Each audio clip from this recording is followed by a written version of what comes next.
Yes, welcome. It's your boy Malik 16's F a Rap Critic. And no, it's not too late to say Happy New Year. Today we're celebrating the anniversary, the 25th anniversary of the classic album. Some places you might see it called My Balls and My Word. Some places you might see with the full Scarface title, All I Have in This World Is My Balls and My Word. But very special album to a lot of folk.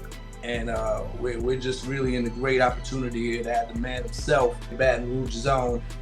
YoungBleed the Dawn, you know what I mean? Hold up. Yeah, man. To talk about the making of it, some of the behind the scenes, and his own opinion of the album.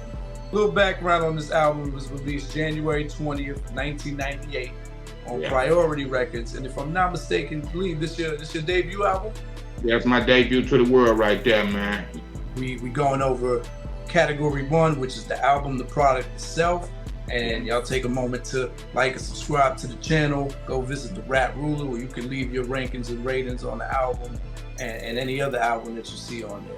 And so yeah, we're gonna jump right into it. So the first dimension that we talk about is dimension 1, the quality of the production. But let's talk about Happy Perez's production, man. How did y'all get together? How did y'all link up? You know, it's a story. Each individual, for us, the group Lay Low, Max Manelli, Jay Vaughn, Shots Out, and Happy Perez. I knew Max when he was about 11 years old before I even saw him in the physical. It wasn't until about 2 years later before I see him, but we had an ongoing phone relationship for us building and just, you know, for us our hip-hop legacy and what it became and adding to for the structure of Baton Rouge hip-hop, you see what I'm saying, and Louisiana hip-hop. Max later in life, somewhere around 15, 16 years old, we was making some records and we was doing a few things before then, me and him in particular. But somewhere around that time, I met Jay Vaughn and met Happy, and that was his crew. And Happy was the producer and a dope Mexican rapper. He just don't rap nowadays. I used to encourage him to keep rapping and tell him, look, you're gonna open up the door to the brown community as well as we doing for the black community with you. So that was our kind of trade off, but they was homies and they went to school together. They was a little younger than me. So in the process of that, man, when he introduced me to Hap was like this magical kid that had a Casio keyboard with the wires hanging out the back of it. But the shit he played on that shit, oh man, super phenomenal. We got a whole lot of unreleased tapes and underground tapes that we never released to the world, and just freestyle sessions that were phenomenal based on his beat structure and, you know, and construction for his music, playing the guitar and different things like that. So we found the overall producer that was really their producer.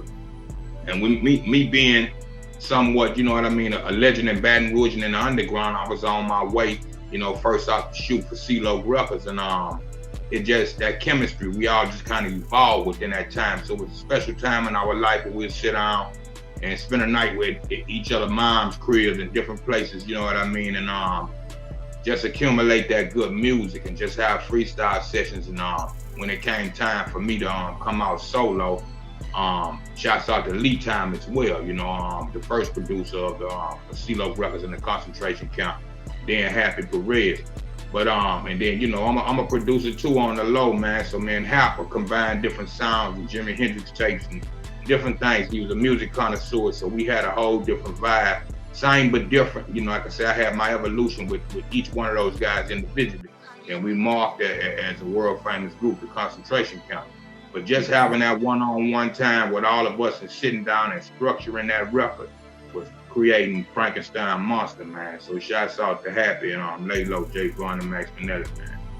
Yeah, man, you called Happy Perez a magical kid, and I think that sums it up, because what his production stands out the most on this album. And, you know, shout out to Happy. He's gone on and done some of the biggest pop records. Y'all can look him up, you know, Ariana Grande and all that stuff. But yeah, Grammy nominee, man. Grammy nominee, you know, a few years back, I want to say, between with Baby Bash or Miguel or one of those guys. So yeah, spectacular career.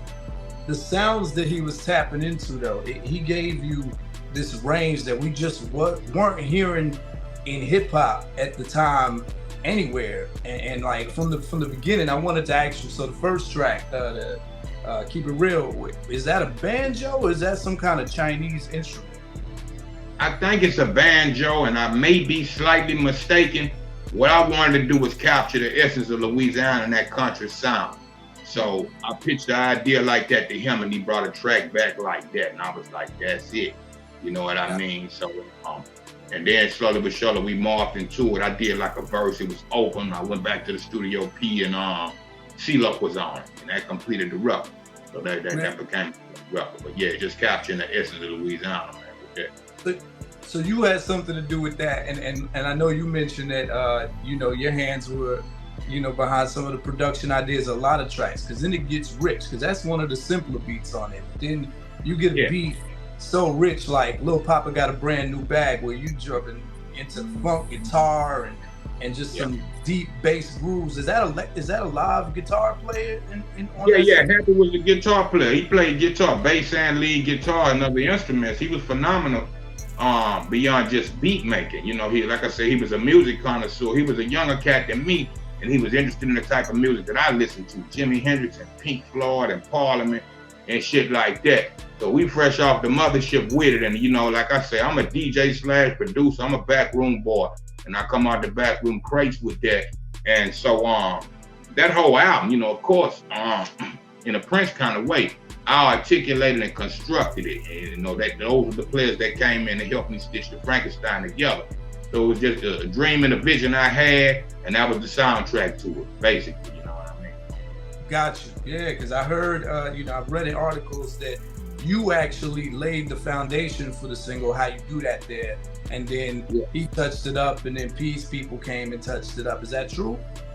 In that order, man, I'm the original producer. You know, idea, vision, the whole nine. I shared it with Hap help it enhance a few things, and by the time it got to No Limit, Okay, so yeah, you're not somebody that comes out and broadcasts that, and you had lots of opportunity to do that. Why was it not something that you made widely known? We was gutter kids, man, and the oath I made to those guys was if I got on, of course I helped them get on. You know what I mean? Naturally. They was like little bros to me. So that was my thing. And later I would introduce them to C-Loc that had, you know, a little bit more going on than what I did for as a label and all that at the time. But based on that, you know, I was a foul guy. I wanted everybody to have they just do. So I didn't, you know the rules of engagement and, you know, what was producer credit, the separatism between the writer credit. As a writer, as a kid, I've been on copyrights and different things like this since like 14, 15 years old. So I knew how to protect my write-up portion of the game, but I didn't know how to rightfully step in as a producer. It wasn't my equipment. I laid the foundation for the drums and the idea and the samples and how played a few keyboard things on the top, and I just gave him that overall credit as the producer of that record. So by the time it reached Beats by the Pound and, you know, a few other hands touched on it, they enhanced it, and due to everybody and, you know, much love and respect, that enhanced that record and made it what it is today. It's a three-step program like you just saw and broke down. But basically that, you know, I'm the foundation and the structure of it, and, you know, again, the rest is history.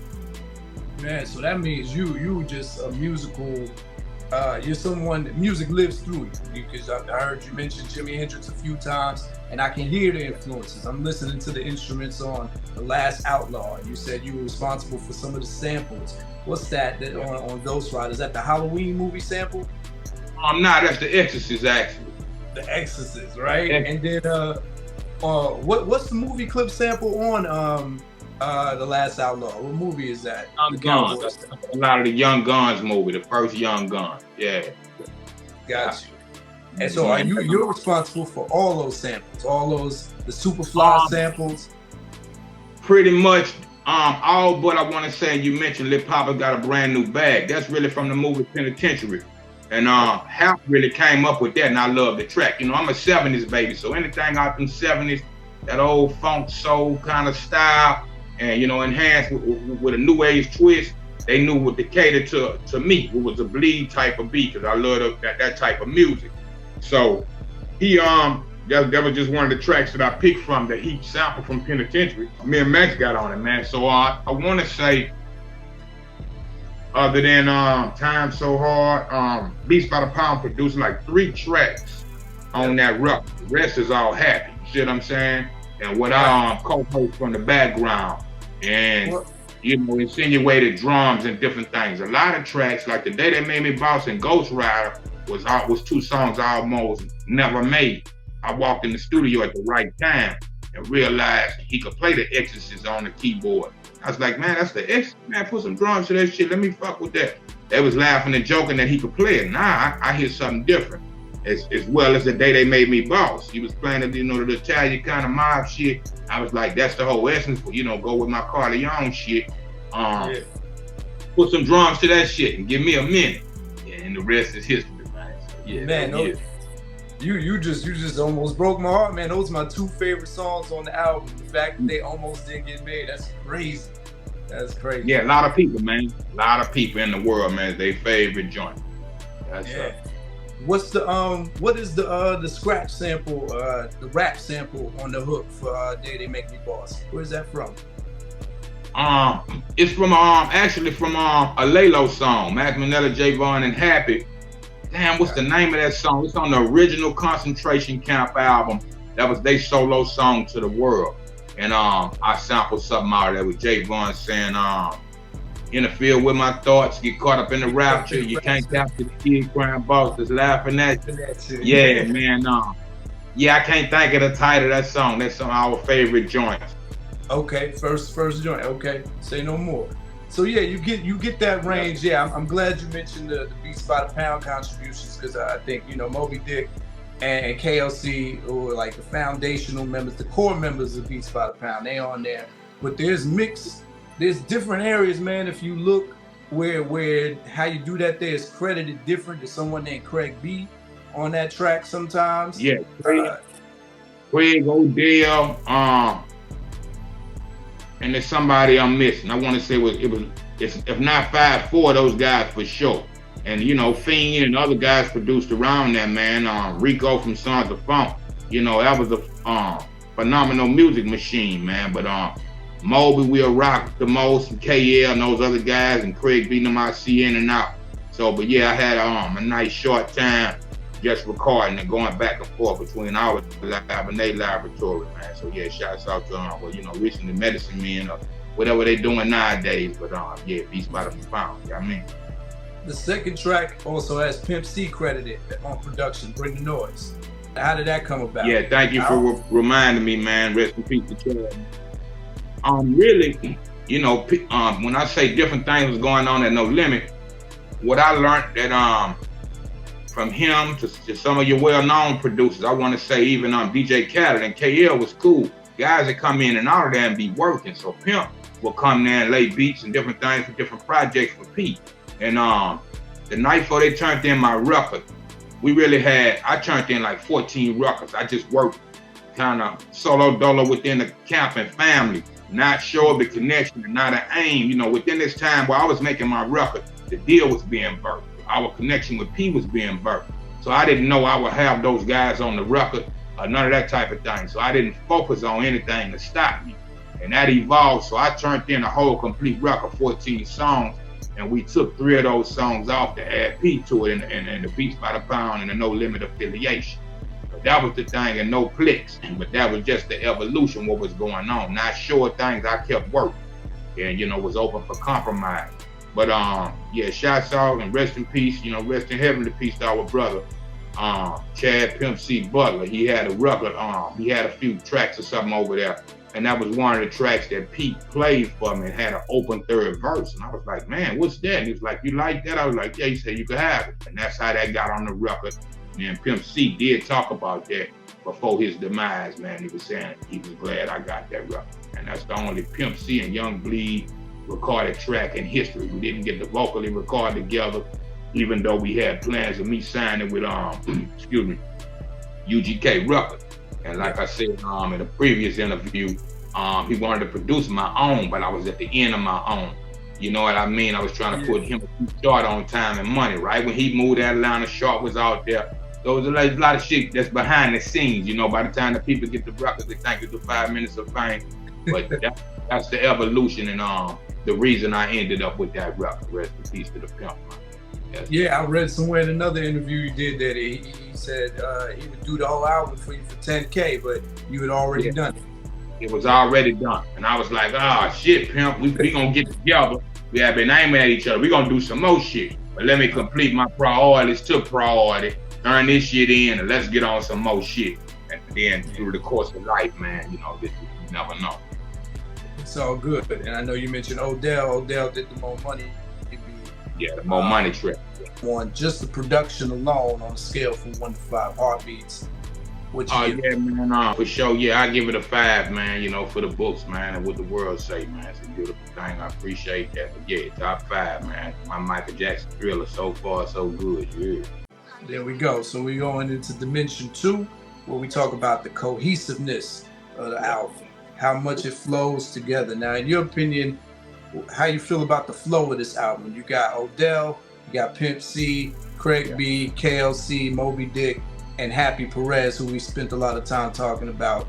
How do you feel they all put this together, or in the sequencing? Who's the executive producer on this? You know, in a lot of senses, you'll want to say C-Loc and Master P, but I'm first, third to that. When I say that, as far as being an artist person, taking creative control of the situation, it's a vision I had, and what I try to do when I'm making any song or any record, I make it to where it's visual, you know what I mean, videographic, what I call lyrical graffiti when I'm writing, you know what I mean? So I already have a vision of what I want that thing to succumb to, and that's the whole thing. So I did a whole lot of behind the scenes other than the upfront rapping. So when I'm saying first and third to it, you know, front seat, and I catch a back seat, and everybody as far as the contribution and compromise. It's a beautiful thing, but based on that, the flow of it, the only thing I would say to it is, like I mentioned earlier, I turned it in, you know, and a lot like Prince, you know, I write, arrange, compose a lot of my own music and so on and so forth. So I had a structure the way I wanted it to unfold. But by the time, you know, we had to reach the level of compromise between, you know, the powers that be, so to say, number 1 and number 2 wasn't supposed to be in that order. You know, I get ridiculed for this all around the world. Like the song number 3, The Offer You Can't Refuse. Everybody like, man, why is that song so short? It really was made to be an introduction to who I was in the world I was walking everybody into. So that's why it's sitting that placement on the record. But other than that, when the world heard it, you know, keep it real with the country boy swing and banjo in it was the perfect substitute. So I had to think outside of myself and see how everybody else heard it. And when everybody reached that level of compromise and it was in agreement, yeah, then, you know, the rest is history. Yeah. Man, and this is why it's so important to have the artist here and you hear from the horse's mouth itself. Because as a listener, man, I always thought, I was like, man, the album don't start to me until An Offer You Can't Refuse. I can tell that was the intro. That's the mood. That's the whole tone. You getting taken into the YoungBleed zone. Soon, it almost felt like, all right, we got to get the No Limit features out the way and let y'all know we affiliated. And now it's the YoungBleed show. But, and pretty much like that, man. Like I said, we was 2 different branches, no clicks on the in between. But that was my focus, because when we started, it was way before we knew No Limit and all that. So I had a plan since a child what I wanted to do once I reached that resume. You know what I mean, or that plateau platform. But that's just what it is. You know what I mean? You're a real listener to music and music connoisseur for that matter, and you recognize that, and that's just what it was. So that's why the structure is like that. Without us sitting all in the same room, I did with the camp. In the last few songs, I went on over to No Limit and record. You see what I'm saying? That we had to rearrange the structure. So that's what that is.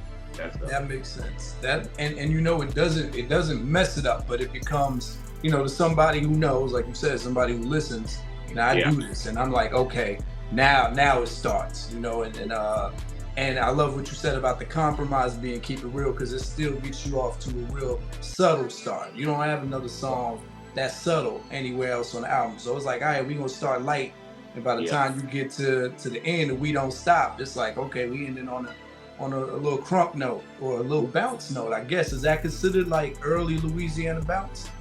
When you say bounce, I give all that credit to New Orleans. See, we didn't make bounce music in Baton Rouge. You see what I'm saying? It was a different thing. You know, maybe a few guys on the lower end But MC Nero, rest in peace, kind of, sort of, you know what I mean? Probably was the closest that we had to that type of music, but we had a different structure. I mean, you know, you go city to state and all the country towns and in between, everybody got their own thing. So New Orleans being 45 minutes, being the Mecca of Louisiana for as the more action-packed, you know, city that don't sleep, you know, they had their own thing. So we wasn't trying to mimic us. That was true rappers and MCs and really trying to reach that New York plateau. You know, we was spitting from a under lesser, you know what I mean, in that sense, but trying to reach higher. We was aiming at New York to be lyrically respected, and we ain't just country down here and it's like we can't rap. You know what I mean? Some of us went with what was going on in the country town, but some of us, we spitting. You know what I mean? So we, you know, our particular camp was based like that. Everybody that was there is hitters and spitters, man. You know what I'm saying? Yeah. Now, I'm from New York, so like I'm glad you said it. We're gonna talk about that when we get into category 2, that the lyrical breakdown. But like, I'm glad you said you answering a lot of my questions, man. Just that I always had since '98 in my head. So on the cohesiveness, what you give this album on a scale from 1 to 5? Me personally, you know, I learned to accept it. How it roll, I give it a 5 as well. But in the beginning, I would say a 4 because of what my personal structure was, and that's personal. You see what I'm saying? Yeah, classic rock. That's the politics of being an artist and being on a label. You got different hands in the pot. People got different ideas, and the compromise is the final result. So, right. Got you. That takes us to dimension 3. Now this is a little bit more nuanced, man. It's the idea, what was the mood and the tone that you were trying to set on the album? I used to always say, you know, I lived like a young Superfly. When the new movie came out, I was like, I always wanted to play that role, you know what I mean? Superfly being one of my favorite movies of all time, as well as the soundtrack. You know, Curtis Mayfield and Ron O'Neal, man. So, you know, here again, I'm a 70s baby. So when you look back at those first black superheroes that we had before, you know, Superman, it was Superfly. It was those guys that was somebody in the neighborhood, in the community. So to see him different than Scarface, the Tony Montana movie, died, you know, for everything you work for and get murdered, he was the guy that made it out the game. You see what I'm saying? So that always been my life structure, let alone my music structure. So as well as he didn't sing a note, Curtis Mayfield in the background was his theme music. So I always try to capture that type of essence on records to where a lot of movies I watch, if it wasn't for the mood music, you know what I mean, if I could say it like that, then it's, you know, it's a blank pitch. You know what I mean? I just recently did an unreleased song called No Music. I got a Sade sample in it, you know what I mean? But I always said, I was driving in traffic one day, early in the morning. I'm the type of guy, I'm gonna try to go to the mall when it closed, if I gotta get in and out, and not do a grass and held up if I'm on that type of mission. Right. I was up early in the morning, and you know, I was riding a 93 Suburban, you know, nice system and all that kind of shit. And I had my music, I was in my own zone with the windows up. I stopped at a red light, and something say, you know, put the window down and cut your music off and listen to the world.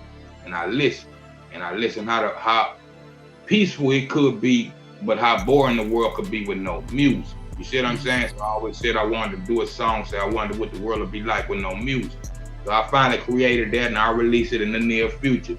But that type of thing. So I always try to, you know, I'm a sound mind, man. So all the time I used to beatbox about anything of music, rap and the hip-hop culture, pop, lock, and break dancing, battles, all that kind of shit. I was doing that elementary school as well as middle school, and into my career.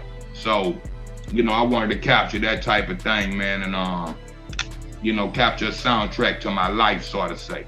So that's what that whole structure about when you talking that album. And at the time, that's the way I was living with it. Yeah, and I think, you know, with you, how old were you when this album dropped? 23 years old. Yeah. 23. What comes through is this like young wisdom. Every generation, you only get a few rappers that come up and have that youthful wisdom. You know, I think Nipsey is one of them rappers that had that, where he's a little old, wise before his years. Yes, sir. And so you was young speaking OG. like someone who's seen it all and heard it all. That's what I got as a listener from it. I'm like, man, this man is coming from an observer perspective, but then still talking about his inner monologue through a lot of these songs. Yes, sir. Exactly that. Like you say, nip, pop. You know, it's a trend of us, and blessed with the gift, what I call young OGs, man. You know what I'm saying? You know, a young guys with old souls. You know what I mean? As well as the girls. You know what I mean? Not being biased, but saying it to say this. Yeah, you know, credit to my grandparents and great grandparents. You know, mothers and fathers. That type of thing, man. I was the type of kid, my granddaddy was a blind man, his mother was blind, you know, at a certain time, they wasn't born that way. But I was one of the most trusted kids they kept around. That was a CNI dog. So I got all their game and all their wisdom when I was trying to run off and play. Now I wish they were still here, you know, and still did back then. But everything they was telling me, I wish I could get some more of it. And especially I do, and that's what you hear come out in these records. You know, I'm raised off that old black Chinese and Indian ancient wisdom, man. You know what I mean? These Southern grandmothers and grandfathers out here, man. So, yeah, I keep it preserved. You know what I mean? The other impression I got, man, is that there's a leadership there, and for those who didn't know that you were one of the leaders of the concentration camp, but there's also I'm gonna lay back and let other people shine, because your crew is all over it. So on the No Limit end, you play your position there. You're like, yeah, I come at the end of the track, or I come in the middle of the track. And then on all the concentration camp click songs, you know, you got them on there a lot. And so it also feels like I'm loyal to the soil, and I'm laid back too. I don't need all the light, but here's who's on here with me. You have to look at it like you're looking at a motion picture. Pimp C said it the best. He said, man, I ain't trying to be the best rapper. I'm a good character. So I know if, when you're looking at a Denzel Washington movie or whoever your favorite actor might be, he not on the screen. If there are always two movies, you don't see just him. It's other people in the movie. He know how to play his part. Get in where you, like Short say, get in where you fit in. You know what I'm saying? So I know how to play my part. Get in, don't wear out your welcome, get the fuck out. The DOC used to say, you know, when he say he was structuring Snoop and teaching them what bars was, say Snoop could rap and freestyle his ass off, but when it came to rhyme and song structure, like 50 Cent used to tell the gang, when you're making a song, bro, I ain't in no competition with nobody. It's not a rap battle. I want to make a good song, so I'm gonna sit there and tick for tack, you know, stitch this together like it's supposed to go. Right now, I want some horns. Right now, I want some female vocals. And that's how you really produce and create a song. A lot of guys, and I say this for the record, they call themselves producers as composers. You might know how to make music, but you don't know how to structure a whole entire song. And that's the thing, from the first millisecond to the end of it. So I try to specialize in that and learn it from the greatest pioneers in the game and all music genres. So, you know, I try to keep it like that. Yeah. Got you. So on a scale from 1 to 5, how much would you say you accomplished your mission of trying to set that mood and tone? 5 or 9? 5 plus, you know what I mean? I used to say this, if I can get in the game and go gold, then, you know, and then if I can go gold, I can go platinum. Now, keeping in mind, Rewind the Tape we spoke earlier in 97, coming off the Body soundtrack, that's a double if not triple platinum album to this day. So really, I was platinum before gold. And I debuted gold and whatever happened with the companies. I went gold in 3 weeks. So imagine, we talking 25 years later. If the game ain't changed, if we're still buying tangible records, and you know, it's still available on the internet. So you do the math to that, you know what I mean? I'm past the underground platinum point to #1 Billboard with that record at the top of 1998. I say everybody exists in the music business, I at least stood before or beat so far as accomplishing that. If Michael Jackson was still here, and you name them, you see what I'm saying? So that's a major accomplishment from a small guy from a small town called Baton Rouge, Louisiana. Yes, sir. So when you get the feedback on this album, you feel like they got what you were trying to put across? Yeah. But my thing here again on a personal is like, y'all like this, and wait till I finish this other shit. You see what I'm saying? You like that? Oh man, I'm just mumbling, man. I ain't even got started. Dad used to tell me that. Shouts out to the dog pound. They bleed, you just getting started. I feel like, man, what are you talking about? I've been doing this shit as a child. But I understand that. Same as Moby used to tell me, man, this rap shit is easy. I just say, man, what you talking about? I was offended. You know what I mean? He said, you gotta want it. And I had to learn what that means. You don't have a desire, it's not in you. You know what I mean? Versus being on you, then yeah, you know, it's a whole nother blood fire right there. Nice. I like that. It ain't in you versus being on you. That takes us to dimension 4. We talk about the song distinction versus the repetition factor. So, and when we talk about repetition on the album, it's the words and the sounds. I think we spent a lot of time talking about the sounds because Happy was in his bag and giving you, you know, funk on one track. You had a little Dr. Dre-ish kind of sound on Confetti. Last Outlaws, his own little box. Ghost Rock, none of the songs really get a chance to sound like each other. You get so many different chambers and pockets that y'all tapping into. I don't know if there's a lot of repetition beat-wise. So lyrically, with your words, I know there's some things you repeated on purpose because it was kind of your thing. So I wanted to run through some of your catchphrases and ask you what the story was behind them. So one, my nigga, my nerve. What's that? That's a way, man. We really had an OG out here, and we all just talk, you know, in regular terms out here, my nigga. You know what I mean? Just talking, but we used to have OG. We used to call nigga, and that's all he used to do with this. Nigga, my nigga. Boo, boo, boo, boo. You know what I mean? That kind of shit out of our neighborhood. So you pick up shit from these old men, drunk winos, dope fiends, and all that, just for us collectivizing on a life game. You see what I'm saying? I'm talking family out into that. So I grew around a lot of them kind of old hustle players and chess players, dice shooters. So any aspect of it, yeah, you know, I picked up some of their terminology. You know what I mean? So, you know, shouts out to him, OG. And, you know, just something we said, my nigga, my nerve. You know what I mean? Yeah, you my dog, my nerve. I feel you, you feel me. So that's the whole definition behind that. If I say that to you, that mean that's my nerve. You fuck with him, you gotta fuck with me. Cause I'ma feel a certain way about it. Just off the life, love, street brotherhood and loyalty, man. That's how we grew and raised around these parts, you know what I mean? Yeah, that's hella deep. All right, so then full of that weed. That kind of became like the ending line on a lot of your verses, full of that weed. Yeah. That was a trademark. I remember meeting Snoop, and Snoop said, I love the way you say that. And it's just common talk for us around here. But everybody knew, you know, streetwise and otherwise, you know, 9 times out of 10, I was always the weed man, and I always stayed high. The old ladies in the neighborhood said, there go that boy that's always high.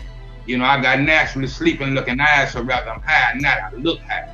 So you know what I mean? So that just, you know, it became the weed man terminology for me. You see what I'm saying? And I just learned how to coerce it as far as putting it in a rhyme structure. And, you know, took a chance with it, and, you know, everybody ran with it, you know? So that was on purpose. That was supposed to be like a trademark phrase right there. Yeah. All right, I read that Jelly Jam and Preserve is something you got from your grandmother. Yeah, man. Out here in West California, a few other places, you know, naturally, you know, fruits and vegetables grow in the garden or grow in the yard, depending on where your house was. So we had peppers in the yard. One house, and I lived with my mother and father, young, we had a tangerine tree in the yard, you know what I mean, a Chinese plum tree. My grandmother had a fig tree and a pear tree. And in the form of that level of fruit, you know, old school wise, she kept them old mason jars. So she'll make her own syrups and, you know, jams and jellies and different things like that. Now, I wasn't a favorite of the fig, you know what I mean? But I knew what it means to jelly, jam, and preserve something in a mason jar, you know what I mean? And make you a jelly.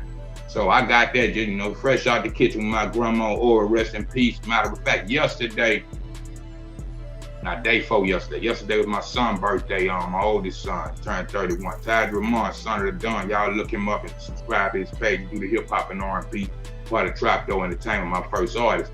But the day before, December 8th, is the death of my grandmother when I was 18 years old. And that's the lady that had me in Sweet Home Baptist Church, man, singing in the choir as a kid. So a whole lot of, you know, my evolution, it come from a lot of places. It wasn't one thing. It's the home of the gumbo pot. That's just how I kind of grew. I got a little bit here, a little bit there. with her being the mother of my mother, you know, goddess and queen of the earth, man. Rest in peace, Ora Johnson, man. So yeah, true life. Ooh. All right, the very last one, of course, your most famous one. Hi, nigga, say what? Hi, nigga, what? That's a quick term to when shit go wrong on the street block. You know what I mean? Huh? The motherfucker say that, huh? Motherfucker, I heard what you said. And you think, yeah, you think I'm stupid, but it's huh? And the nigga, what is the second indication? And it ain't gonna be a third time if you get past them two, man. So the first time is warning, like, hey, don't try that shit with me. And how nigga what? You ain't hit me the first time. And you know, 3 strikes, you know, 3 strike rule, 3 strikes out. But that's a common terminology around these parts, and I'm sure a whole lot of parts. You know what I mean? So yeah, that part. So that was similar to Full of That Weed. That was another one that you were intentionally trademarking as your calling card. And C-Loc had a nice local regional I say hit song that was called How What. So that's how we talk. How bruh, you know what I mean? When all that was evolving between here in New Orleans and around the world. You know, everybody talk the same but yet different. So that's how we talk. Huh, bruh, I agree with what you saying. Huh, nigga, what? What the fuck? What you mean? You know what I mean? You gotta tell me that shit again. So that was one of them things, but he had a nice record. And what I try to do when I'm morphing as a writer, just like a DJ, I'm gonna pull bits and pieces from here and there. If I like your record and got respect for you as an artist and an MC, I might use a line or I might use a piece of the beat or something because it inspired me, and that's what it's supposed to do. So that record, How What, is one of my favorite records from C-Loc, and I just took to flip what he did to keep us going. You know what I mean? I'm gonna continue off from his How What to How Nigga What. You know, I'm a second the emotion. But that was the thing, you know what I mean, pretty much. Got you. Yo, I'm thankful to get the straight up facts on all of those, because I was like, okay, this got to be on purpose. So outside of those phrases that you were like intentionally repeating and get people familiar with your style, what would you say about the repetition on this album? Was there any, or do you feel like you started getting a little lazy with the writing and you might have said some of the same things? No, never that. You know, it's all travel for me. 48 going on 49 years of my life on the planet. You see what I'm saying? So it's time capsule. So I'ma always give you my roots and rudiments, but I'ma tell you what this new movie I saw, this new shit, what I'm doing nowadays. You see what I'm saying? So it's a constant travel straight ahead. You know, each record I do is like a new chapter to a book. You know, just, you know, the audio visual eventually. We get to the videos and so forth. That's right. So for this album, repetition of 5 means it wasn't repetitive at all. 1 means it was super repetitive. What you give this? 5 means you say without it being repetitive. Like you mentioned earlier, you know, what I try not to do, and I might simulate certain things, but you hadn't, like you mentioned, you hadn't heard 2 tracks that sounded like. I want to do what Max Manella say, do better than the last time. This record is jamming, wait till we do the next. Wait till we do the next, and it's a steady climb up the hill. Then eventually when the sun go down, I'll go down with it. But while I'm still evolving and trying to reach my ultimate goal and plateau, yeah, it's up and away, you hear? Gotcha. Dimension 5, we talk about the amount of content versus the amount of songs. So in hip-hop, it ain't uncommon to get these 20-track albums and the rapper ain't talking about a damn thing, ain't taking nowhere. It's just whatever they came up with in the studio. So your album has 14 tracks. On this channel, we talk a lot about the magic numbers for classic, where you really don't want to go beyond 14 because you run the risk of having a lot of songs that, and it becomes inevitable. People gonna skip some. It's less of a, we talk about the Thriller number. Michael Jackson's Thriller, Nas Illmatic, those are 10-track albums. It's hard to hate the song. Now I know you got albums that go to like 18 tracks and 17. I don't listen to your whole discography, so you know I know you did that later in your career, but on this, you in that super safe zone. It's 14 tracks. Do you feel like you gave them enough things that you were talking about, enough subject matter on a 14-track album? For that album and that time frame and that time capsule, yeah, absolutely. You see what I'm saying? What I learned later, once I started the tour, if you riding however many hours, you know what I mean, on the road, what I try to do, like watching a DVD or what have we, hold you down for at least an hour or better. So I started saying, you know, for dope boys and rap boys, you know what I mean, and tour people alike, or people that travel. If I got somewhere to be in an hour or two, if I put on a certain record, I know at the end of that record, I came to an hour. You see what I'm saying? So I try to make it for riders. You know, we more got slab riders down this way. So you going back and forth, and you want to put something on, and here, and keeping in mind here again, you know, I try to make a record like a motion picture. Rather I do a video or not.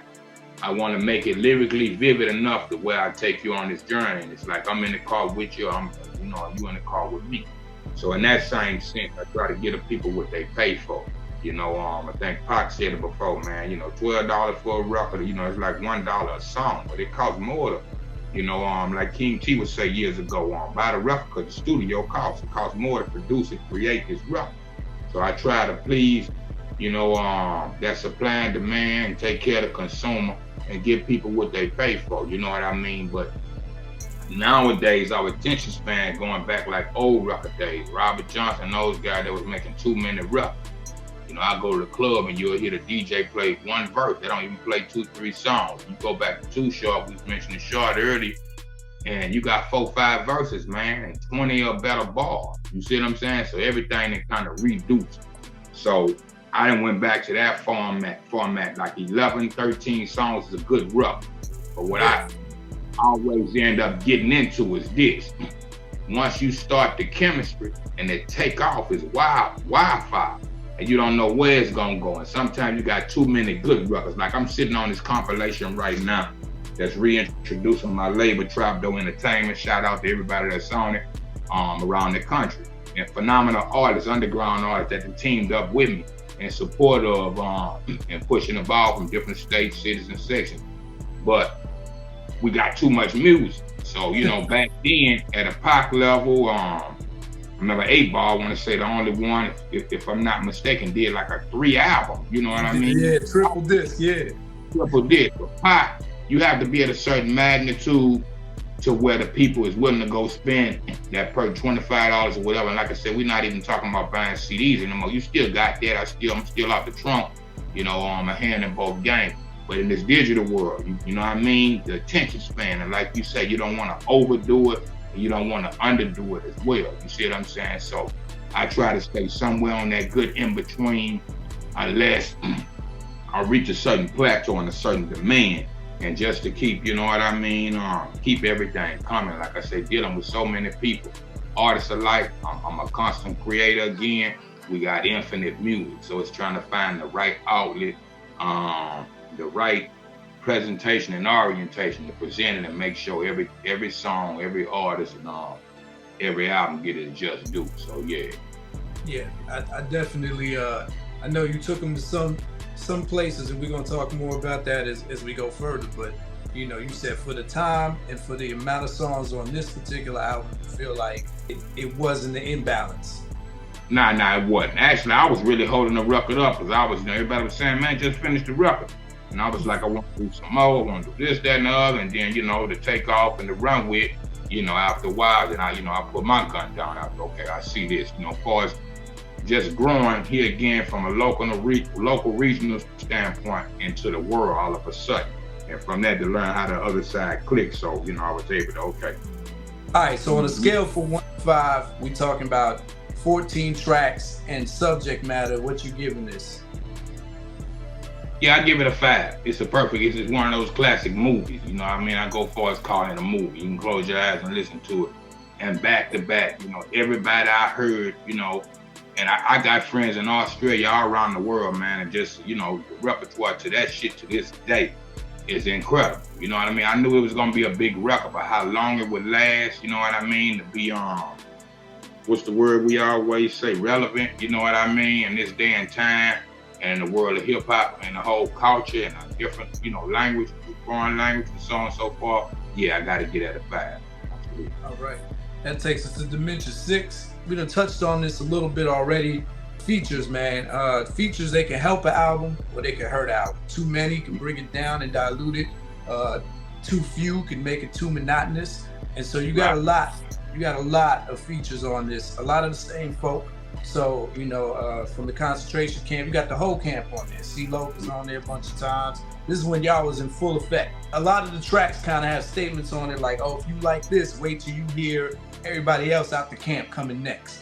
So you were one of the biggest albums out the gate representing the camp, right? So you have Lee Time on there. You got Lay Low, which consisted of J-Von and Max Minnelli, right? Yeah. And then you got a lot of tracks with just Max Minnelli himself, and a lot of tracks with just C-Loc. Yeah. And somebody, you got somebody that's family to you that's a part of that camp too, right? Yeah, my brother Lucky Knuckle. There we go. Who is that's singing on Confetti? That's C-Loc singing on Confetti, as a matter of fact. That's him singing. I knew it. I knew it. That's crazy. And then from the No Limit end, you got Mystical on here. You got P on about 4 tracks. I think all the No Limit tracks P is featured on. And then you got Fiend and Moby Dick. Yeah. Am I leaving anybody out? Nah, that's it in a nutshell. P was actually on the 3 No Limit tracks they did, and he was on Keep It Real, which was a Happy Perez track. So I think it's 4 tracks, that P on. How You Do That, Keep It Real, Bring the Noise, and what am I missing? Keep It Real, Bring the Noise, How You Do That, and he wasn't on More Money. See, they produced More Money, but he didn't rap More Money. Time So Hard. Yeah, and Time So Hard, yeah. Moby Dick did the singing on Time So Hard, yeah. Mm-hmm. All right, now here's where I get a little critical. I will say, I think you were mentioning some of those No Limit features were last minute. It kind of seemed not as cohesive as concentration camp features. And so like Mystical, like when he comes on, he's a little off beat. You don't really catch a stride until the end. And P's verses sometimes a hit or miss. And I think he did his best work on how you do that there. But then he does his hook over your hook. You saying, your original hook to that song, and he's shouting out the states. And was that meant to overlap like that, or was that just something they did in the remix? Well, I get stones thrown at me in the South, man, behind that. A lot of people say, man, you should have never let P get on the record and so on and so forth, but I understood what P did in time. I felt the same way I felt and the way it was always stepping on my art. But the way what it took to promote that, it took me to go away to Kentucky. Shout out to the Stupid Crew that told me, say, man, you the only one to ever say Kentucky on the record, Louisville.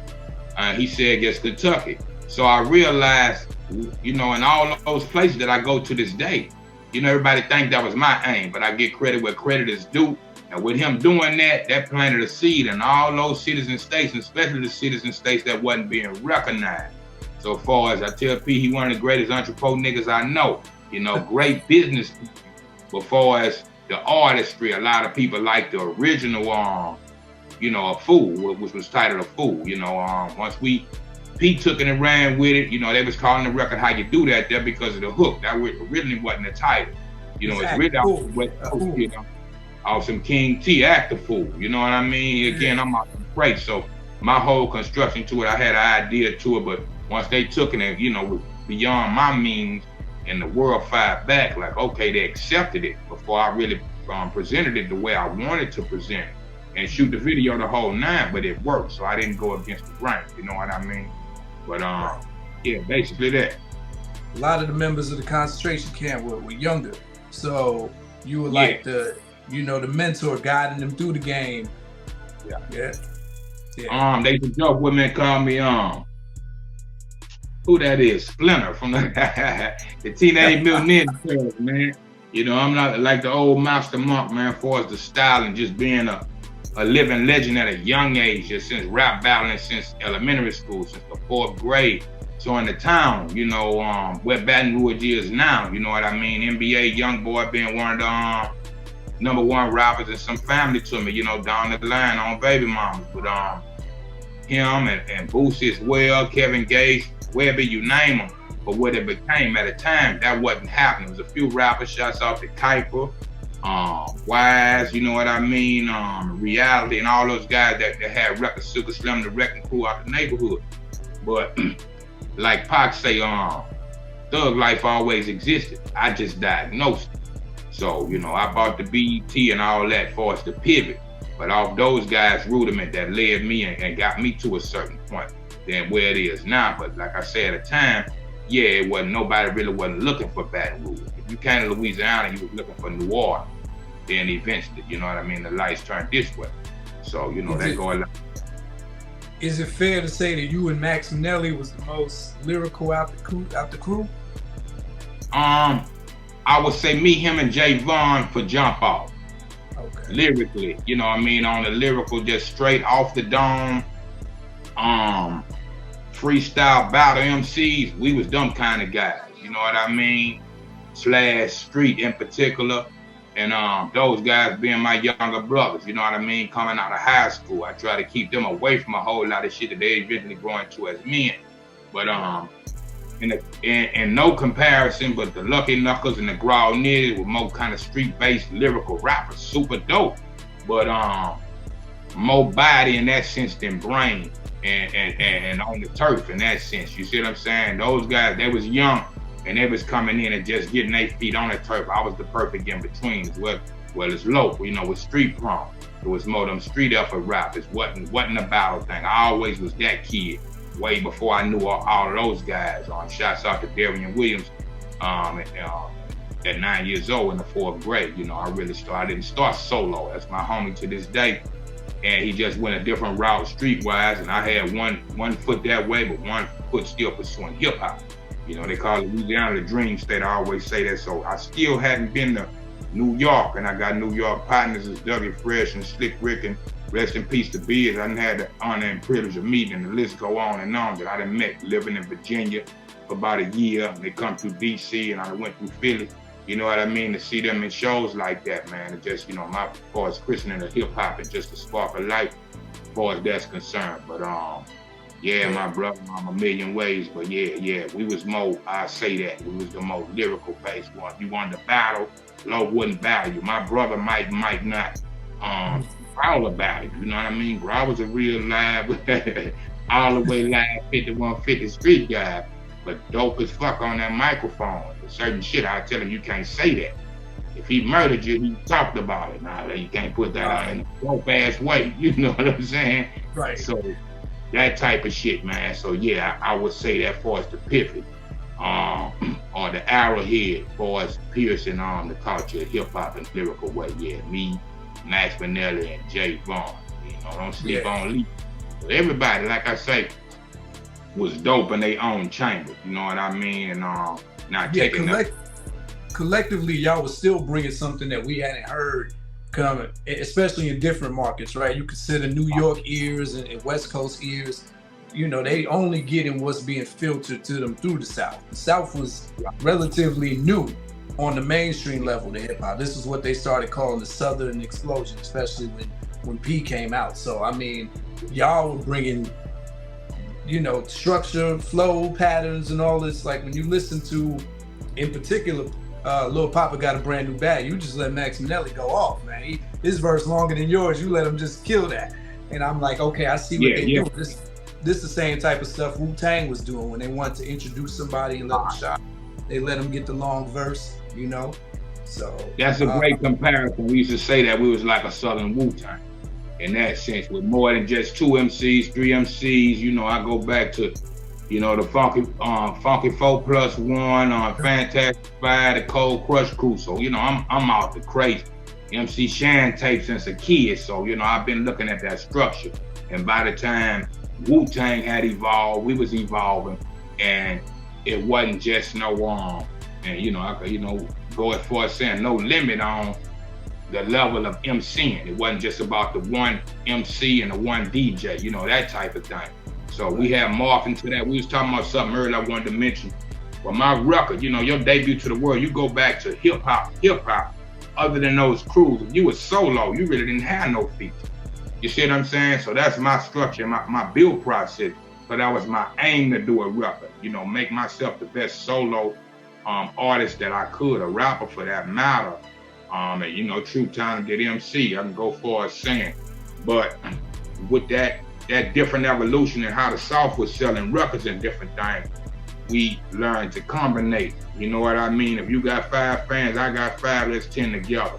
So a lot of shit is off the trunk and just same but different evolution for us. New York and most similar to California on the street base, and just like I say, that off the trunk game, where you could make a record and go sell it on the same street corner you sell dope out there.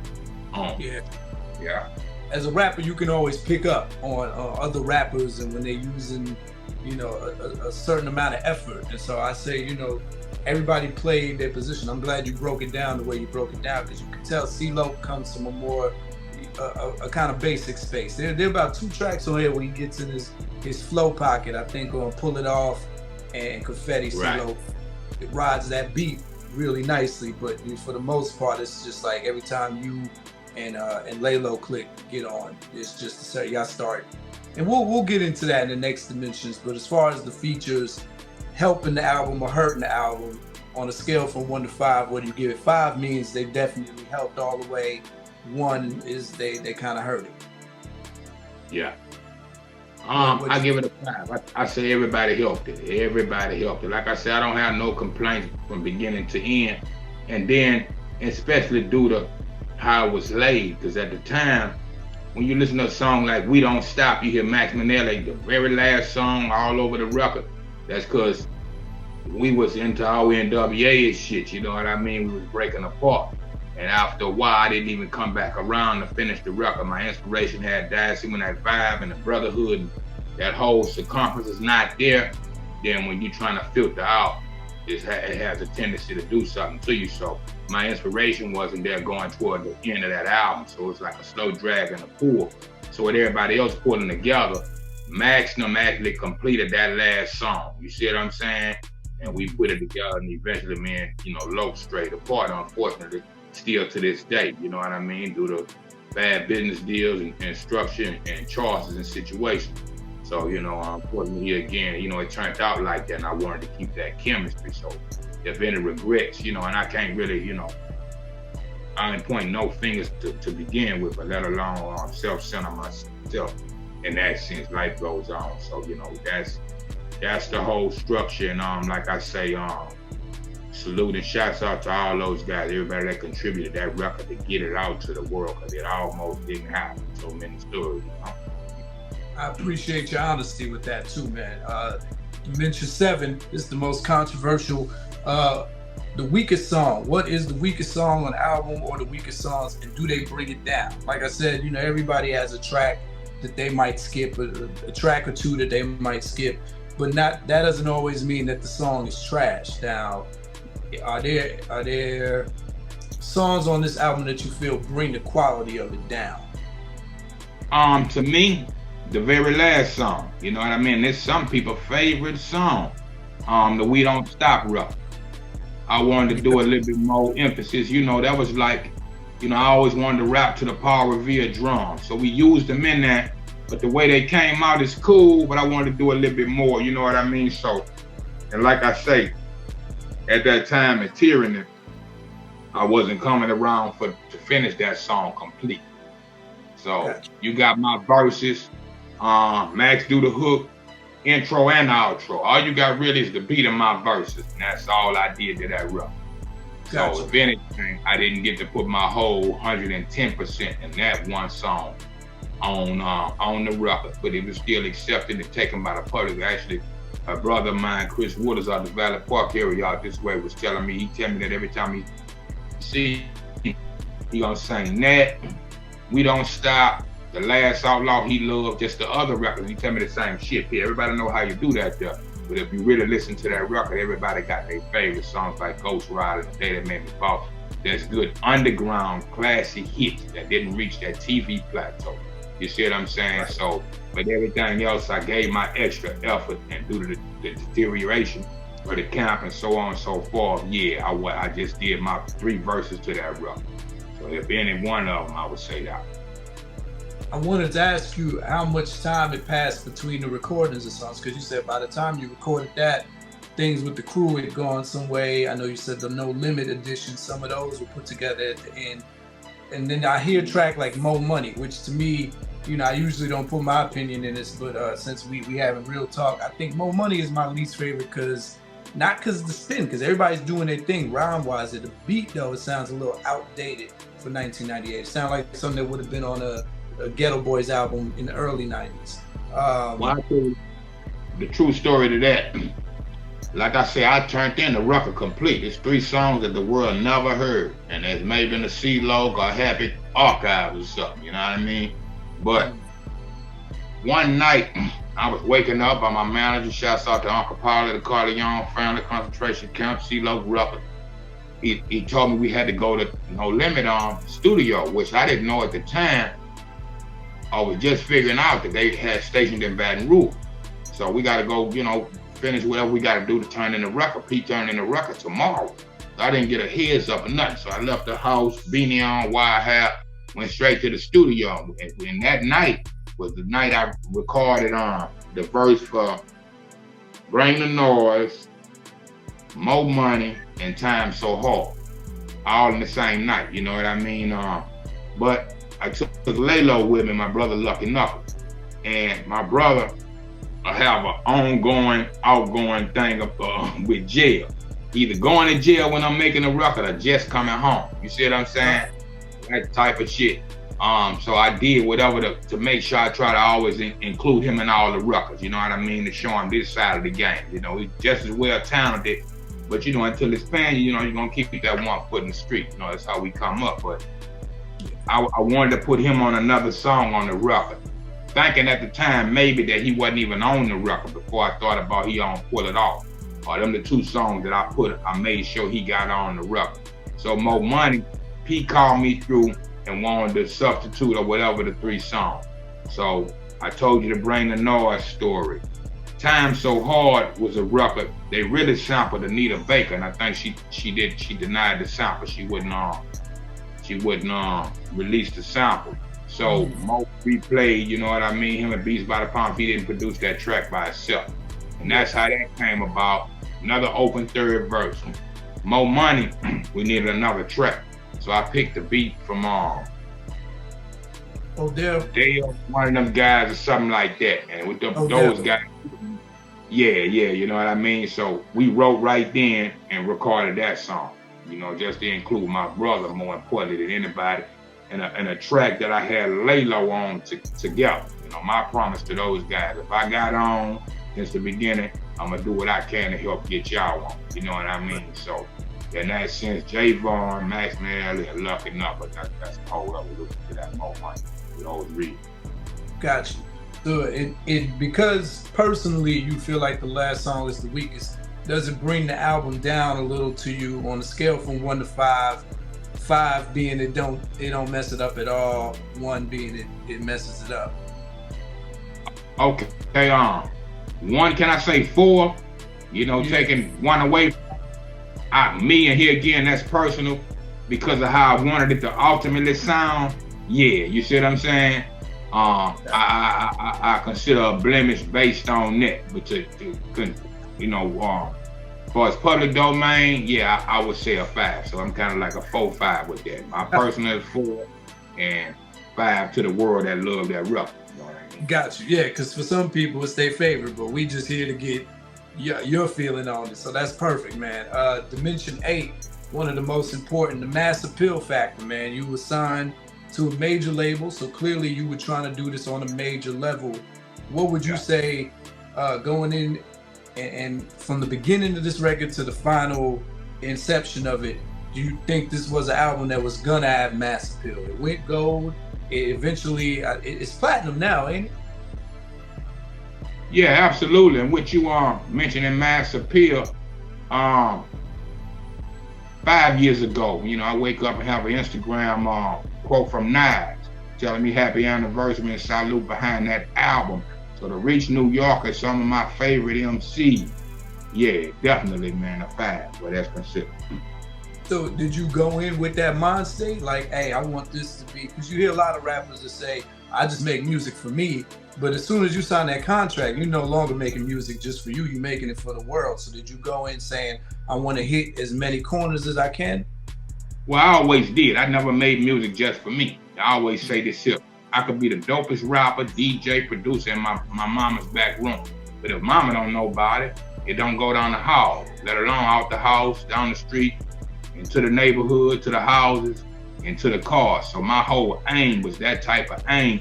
But like I say here again, learn how to go gold. If I could reach gold, then I could double it. You see what I'm saying? Off the street hood. Anything I did in the street, if I got something, I doubled it.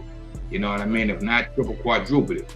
So that same kind of hustle ethic and work ethic, anything, product is product, right? A book, you know what I mean? Whatever you sell, a hamburger, you see what I'm saying? But that was my whole aim, you know, on the monetary game and the business side, just to support your life and foundation to keep, you know, your livelihood, you know, buy the record here again, the studio cost. So in that same sense, I knew and had a good vibe and a good spiritual feeling that it was gonna be a big record and a great record, but how big and for how long, I had no clue. So right. Yeah, no doubt, absolutely. And as an artist, I could tell, you know, from one rapper's ear, you know, from another rapper's mouth to another rapper's ear, I could tell that you went in, like you said earlier in this interview, with song construction in mind. You weren't just rapping to make raps, you were thinking songs, right? So it winds up only having 2 videos. We're talking about the Rap City, MTV Jams era. So how you do that there, of course, and then Time So Hard. I just discovered that you and Max Nelly put together a video for Better Than the Last Time, like a couple years back, recently, and I almost lost my mind. Man, look, 22, 23 years later, that show you music is timeless. You see what I'm saying? We made that shit so many years later, and we done had our off and ons throughout the years and all beefs and quarrels behind the scene.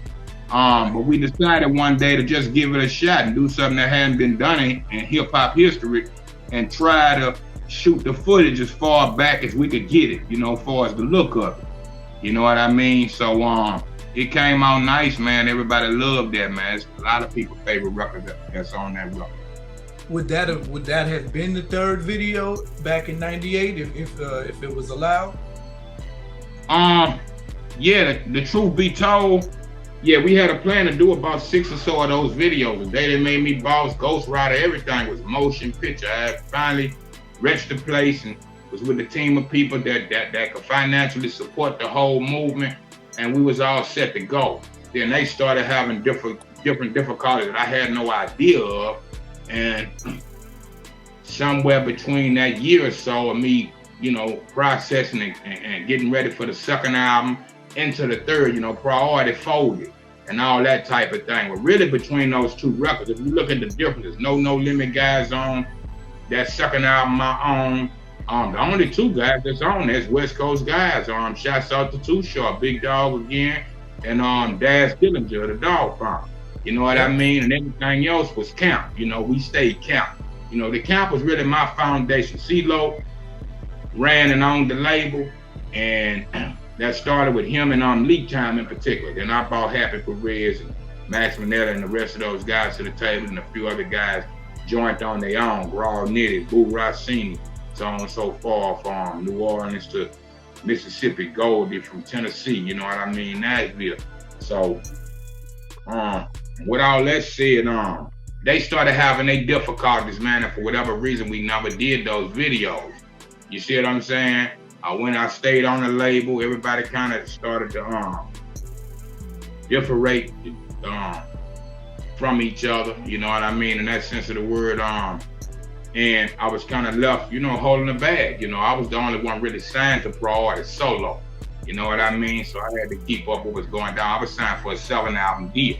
So in the process of that, I felt I wasn't supported and pushed to that plateau. And keep in mind, No Limit, it was a team effort with C-Loc Records, No Limit Records, and Priority Records in the beginning for Balls of My Word. By the time you get to my own, it's just me and Priority. You see what I'm saying? So it was a different thing. And somewhere between that first record and not following up on those videos, obviously something went wrong, and it was never done. But over years, people still demanded that. So 23 years later, you know, me and Max got together and said, let's try it and see what come up. And it's phenomenal on the internet to this day. Now, as far as radio play, did they play any songs locally in Baton Rouge radio that didn't get to be official singles and videos? The different versions of a full original, then eventually how you do that. But that's all I want to say that they ever played off that album.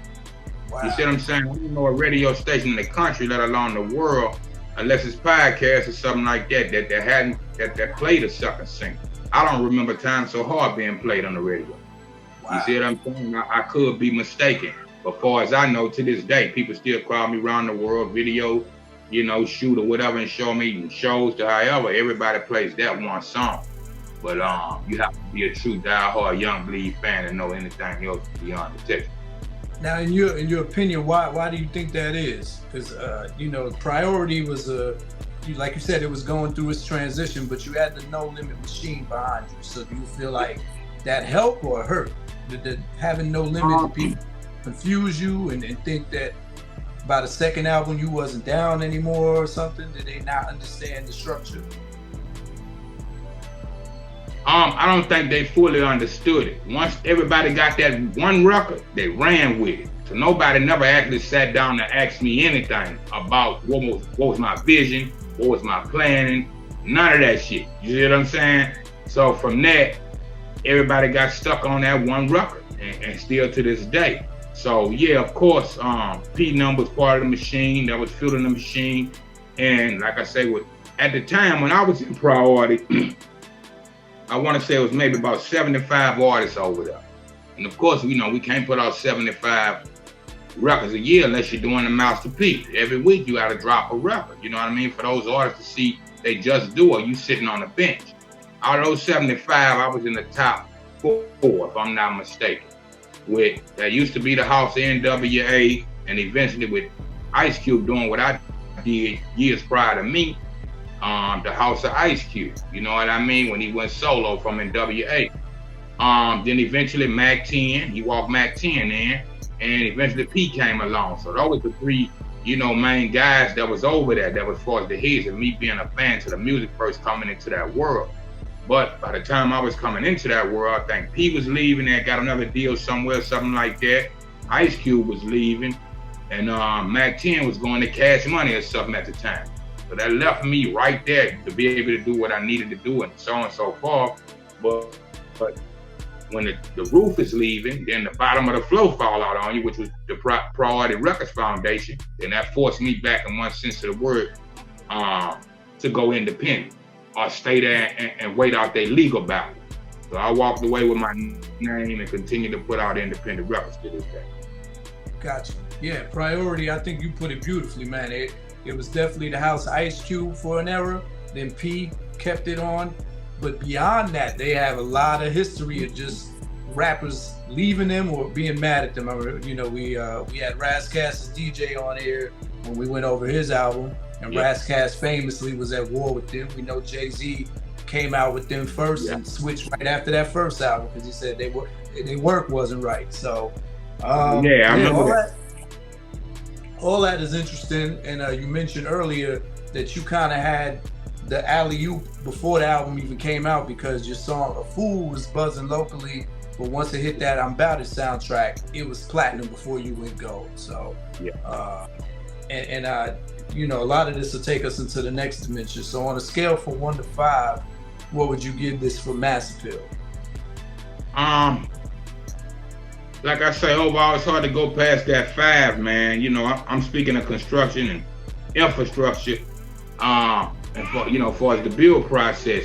But overall, I still would give it a 5. Okay. Dimension 9 is where we talk about the 3 I's. That's impact, influence, and innovation, right? You feel like you innovated anything on this album? One thing, before you answer that, I'll jump in and say you were one of the first, maybe not one of the first, but one of the more prominent rappers on a major label that wasn't afraid to do sing-song melodies on the track. Yeah. Before we had words for it, right? Before 50 Cent, Ja Rule, and everybody started calling it rap singing, you was just coming with whatever felt organic to you, right? See me walking coolest glide with my thing right by my side, like just the soulfulness. And so you feel like you kind of like were part of that, laying the foundation for people to feel a little bit more free. Yeah, no doubt about it. And shouts out to Bone Thugs and Harmony before me. That put the harmony on it. You see what I'm saying? They go way back. Like I say, I'm out the crates. But just what you just said, bro, in a nutshell. Gotcha. And as far as influence, again, I throw another personal piece in there. How I personally discovered this album, man. My brother, shout out to my older brother Khaled, happy belated.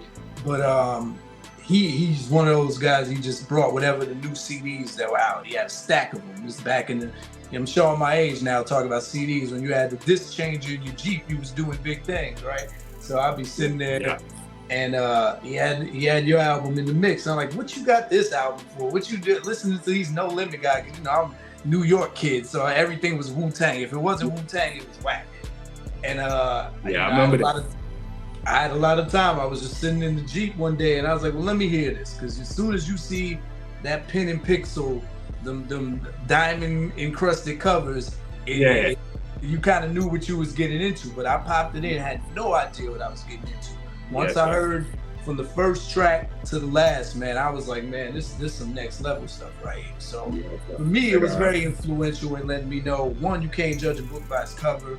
Hip hop is vast, and you know, we all a part of this diaspora, and we got different perspectives on the same experiences. And you know, that it was a big deal for me. So I was checking for you for every video I could catch. You know, I was waiting for the third single. Once I saw Time So Hard, plus y'all sampled Anita Baker, I was hyped off of that single. So I was like, all right, where's the next video? And what would you say was the impact and the influence of this album? What was the impact and the influence? Yeah, definitely, man, 100%. You know, for guys like yourself and the rest of the world, even when I'm feeling down or it's all right, somebody pops up on the week, I'm talking about today, and play that shit for me, or share a clip of it on Instagram or Twitter, you know, and it's the funniest, you know, God working mysterious ways, the weirdest time. When I'm like, fuck all that shit, I'm finna quit today, then that shit'll pop up from a total stranger. So if that's not impact and influence, I don't know what to call it. And we talk about a gold and platinum album, and you know, you mentioned earlier some of the other rappers that came from your region ever since. Do you feel like you pioneered on a mainstream level? Because I know you said there was rappers that existed in the hood before you, but on a mainstream level, do you feel like Baton Rouge hip-hop pioneer? Yeah. The pioneer, you know, other than the guys I get credit to before me. The first guy I know to bring a gold record back to Baton Rouge, and we speaking Baton Rouge alone, was Kuiper with the Tic-Tac-Toe song. That's a good friend of mine since I was about 14, 15 years old.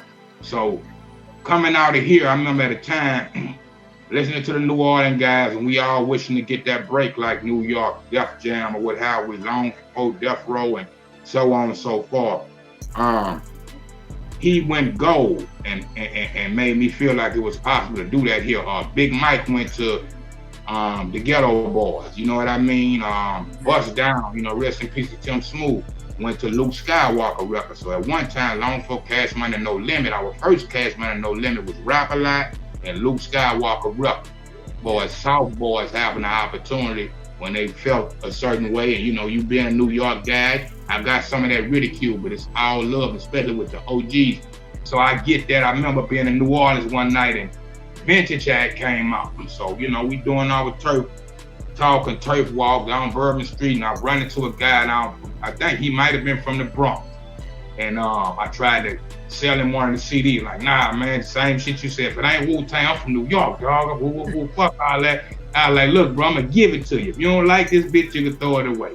And he was a cool cat before we left. But over years, I got a lot of friends from Brooklyn, the Bronx, you name. I got a great auntie that lives in Manhattan. You see what I'm saying? So, but I done lived in 41 states at least a weekend, and that's been my life dream since Wild Style and B Street to come to New York and see the 5 boroughs, man, and go back to the Mecca where this come from to make me understand me. You know what I mean? Yeah, you definitely a student of hip hop, man. There's some. I'm jumping ahead, but yeah, when we talk about the song, how you do that there in particular, it's one of those songs that for better or for worse, it kind of outlives this album. It kind of outshines everything because of the longevity it's had in the game. So you went on, and I think you were signed to Tech Nine's label, and you remixed this, but that was the same year that Problem remade your song too. And so I don't think you were on the Problem remix though. So how come that happened? Was there some like label issue? You know, that's a whole nother story, but I try to brief you as well as I can. When I first went to Strange, of course, that was the idea of the company, and maybe even Tech Nine and later Brother Lynch. And they true red and blue brothers of mine, both sides of the rag, you know what I mean? So Dave Weiner, being a friend of mine that was the vice president at Strange at the time, over 14, 15 years, we sorted each other out and found each other. And in the midst of me and Shebo dealing with West Coast Mafia, and it's all love and no separatism, I was between putting out the next record. And Dave came along with a supposedly better dealing situation at Strange. So I ended up over there, and they said the best way to do it, make everybody in that John to recognize me, was to redo the how you do that with those guys. Really, I was like, man, I don't want to go through the same shit I went through for over 20 years to where it's one of the greatest records in hip-hop history at a very least. And you don't see me, P and Lo perform that because of our different connection with each other. That part of hip-hop I don't love, when they're supposed to unite the brothers and separate us, monetary gains, personal interest, and so on and so forth. So that part, I regret that. All I could do is my part. I can't speak for those guys, but I can say what I tried to do over the years. But I didn't want to take that same travel, you know what I mean, and have another hit record, and rather we got along or didn't get along or what have we, and that it came out kind of the same way. But in the midst of that and touring with him, Ricky Smiley did that stand-up comedy where he played this shit about 10 times. I'm still looking for Ricky Smiley to thank him to this day. He don't know he's telling the story of my life without knowing me, in that sense of the word. But saying that to say this, when that happened, they wasn't so in tune to Ricky Smiley what have we. I mentioned that to Strange and was like, hey, this is the time to run with the record.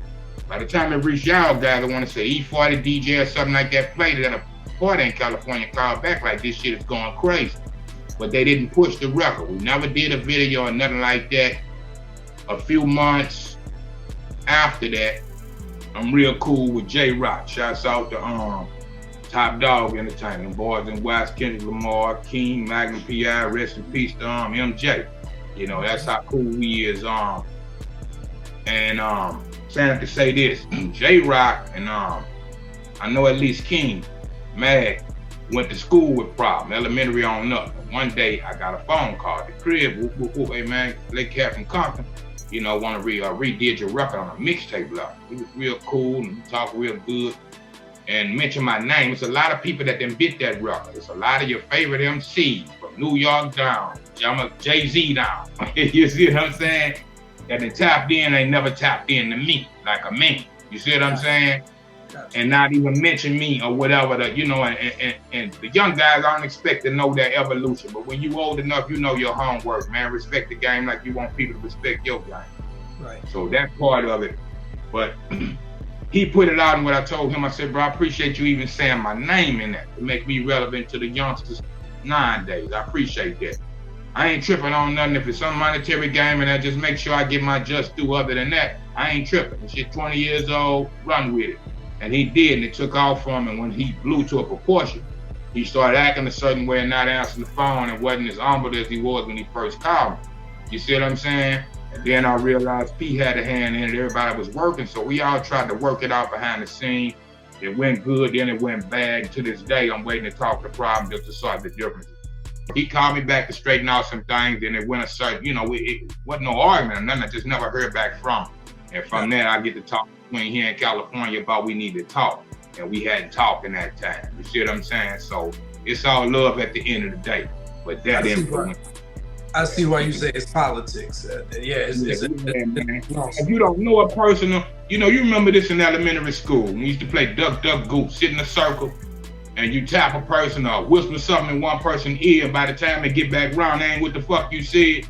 You see what I'm saying? So I like to deal with people, man, heart to heart, man to man. Exactly. Oh my mobster shit. Come sit down with me. I deal with these phones, but if I fuck with you, come to the house, man. That way me and you got this understanding, ain't no in between, you know? Got you. All right. So you said you give that a 5 for impact, influence, and innovation, right? Yes, sir. All right. This is we at the tail end of part 1. My last overall question for you is, man, in the whole bucket of timelessness, overall timelessness and uniqueness of this album, where do you think it fits in the hip hop history? Do you think it's a timeless classic? Yeah, definitely a timeless classic. We all been going on 30 years. So I was tripping out on the Nas and 21 Savage lit quarrel about Nas not being relevant. And somebody come back and say, once you reach a legendary status, you don't have to go back to that relevancy. But I still keep a young on my name, and a lot of OGs tell me, man, take it and say YoungBleed or something. That's cool, but I remember Luv H.E.R. You see what I'm saying? Luv Anthony, them old classic guys, that's old men to this, you know, Luv H.E.R. You know what I mean? They still call themselves Luv H.E.R. So you're gonna grow up, you know what I mean? You're gonna be a man and all that type of thing. We know where we stand.